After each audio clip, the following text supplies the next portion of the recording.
யாதவாபியுதயம் சர்க்கம் 1 ஸ்லோகம் 72. ஸ்ருதி ரூபேன வாஹேன சேஷ கங்கன சோபினா ஸ்வாங்கிரி சௌரப திக்தேன தத்த சங்கிராம தோஹளம். இந்த ஸ்லோகத்தில் பெரிய திருவடியாகிய கருடனை கொண்டாடுகின்றார். ஒரு சிலரை பார்த்தவுடன் ஒரு சிலருக்கு ஒரு வேகம் உண்டாவது வழக்கம். அனந்தன், கருடன், விஸ்வக்சேனர் ஆகியோர் நித்திய சூரிகள். இதில் கருத்மான் திவ்யமான ஸ்தானத்தை வகிக்கின்றார். அவர் அருகில் இருந்தாலே எல்லோருக்கும் அளவிட முடியாத உற்சாகம் ஏற்படுகின்றது. எப்பொழுதும் பெருமானின் பிரயாணத்திற்கு சித்தமாயிருக்கின்றார்.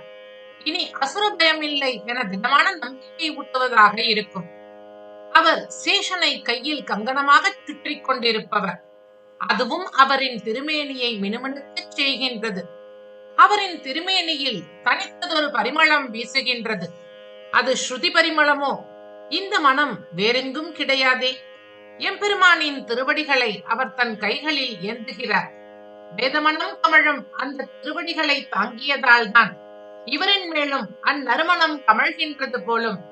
பெருமாளுடைய திருவடியில் தோய்ந்து மனம் பூசியதால் தான் இவர் பெரிய திருவடியானார் போலும் என்று பெரிய திருவடியின் அருமையை இந்த ஸ்லோகத்தில் கொண்டாடுகின்றார். ஸ்ருதி ரூபேன வாஹேன சேஷ கங்கன சோபினா ஸ்வாங்கிரி சௌரப திக்தேன தத்த சங்கிராம தோஹளம்.